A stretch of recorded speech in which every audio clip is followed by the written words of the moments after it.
नमस्कार, स्वागत है आप सभी का। मैं हूं आपके साथ ऋषु त्यागी। निर्वाचन आयोग के द्वारा चुनाव की तारीख की घोषणा करने के बाद बीजेपी उम्मीदवारों की लिस्ट भी सामने आ गई है।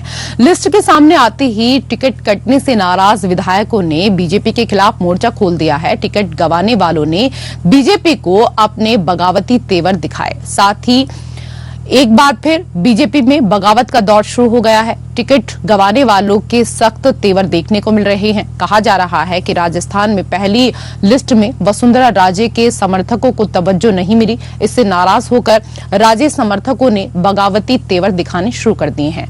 टिकट गंवाने वालों में भरतपुर जिले के नगर से 2 बार की विधायक अनीता सिंह गुर्जर, बानसून से पूर्व मंत्री रोहिता शर्मा, इसके साथ ही जयपुर की झोटवाड़ा से पूर्व मंत्री राजपाल सिंह शेखावत, जयपुर के विद्याधर नगर से पूर्व उपराष्ट्रपति भैरव सिंह शेखावत के दामाद वर्तमान विधायक नरपत सिंह राजवी का टिकट काट दिया गया है।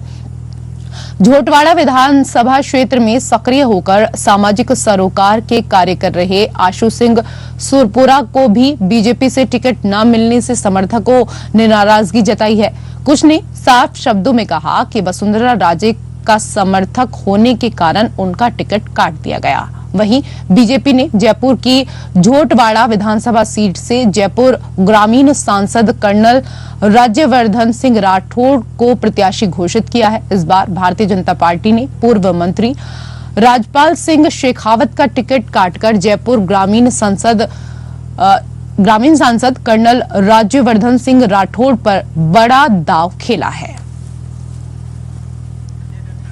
और इस खबर पर ज्यादा जानकारी के साथ हमारे सहयोगी संजय दत्ता जुड़ चुके हैं। संजय, जैसे ही बीजेपी की लिस्ट आई है तो इस दौरान विरोधियों ने अपने सुर तेज कर दिए हैं। बीजेपी में बगावत तेज हो गई है और जिन जिन को टिकट नहीं मिला अब वो सीधे आकर हंगामा कर रहे हैं।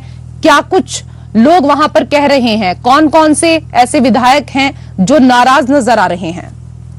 देखिए, बात करें टिकट कटने की बात आती है, स्वाभाविक तौर पर होता है जब भी चुनाव होता है और पूर्व व मौजूदा विधायक का टिकट काटा जाता है तो उनकी प्रतिक्रिया आनी लाजमी है। और बात करें तो हम भाजपा की, तो भाजपा में अभी तो जितने भी टिकट दिए हैं उसके अलावा अभी जो बाकी जो लिस्ट आनी है उसमें भी कई कई ऐसे हालत देखने को मिलेंगे।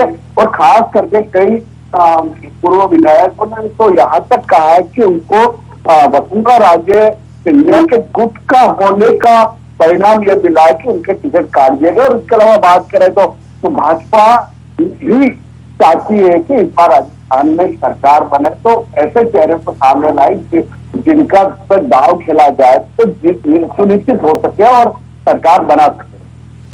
लेकिन संजय, सबसे बड़ी चीज तो यहाँ पर ये है कि अभी पिछले ही दिनों हमने देखा था कि जेपी नड्डा और अमित शाह दोनों आए थे और उन्होंने इस दौरान बैठक भी की और सभी लोगों को समझाया भी था कि पार्टी का जीतना बहुत ज्यादा महत्वपूर्ण होता है, इसलिए सबको एकजुट होकर कार्य करना है। लेकिन चुनाव से ठीक पहले बीजेपी में एक बार फिर जिस तरीके से बगावत हो गई है तो इसका खामियाजा भी पार्टी को भुगतना पड़ सकता है। जाहिर तौर पर एक बात सामने आ रही है कि अगर यही हालात रहे और बगावत होती तो पार्टी को नुकसान होना स्वाभाविक है। और जिस तरह से लगातार बड़े नेताओं का, केंद्र के नेताओं का दौरा था, बीजेपी के राष्ट्रीय अध्यक्ष का दौरा था, उन्होंने कई जगह नाराजगी भी बताई थी पार्टी को लेकर और सब कुछ मैनेज करने की कोशिश की थी। किंतु पहले ही बंटवारे के अंदर टिकट बंटवारे का जो नाम आया उसको देख के तो कार्यकर्ताओं में भी नाराजगी, कई जगह तो यह हालत रहा कार्यकर्ताओं ने मौजूदा प्रत्याशी के खिलाफ नारेबाजी की। तो कहीं से इसका परिणाम बीजेपी के विपक्ष में जा सकता है। विपक्ष का मायने ये है कि भाजपा को नुकसान हो सकता है चुनाव में। अब किस तरह से मैनेज करते, किस तरह से असंतुष्ट लोगों को संतुष्ट करते ही आने वाले दिनों में सामने आएगा। जी संजय, आप बने रहिए हमारे साथ, कुछ और खबरों पर हम आपसे जानकारी लेंगे।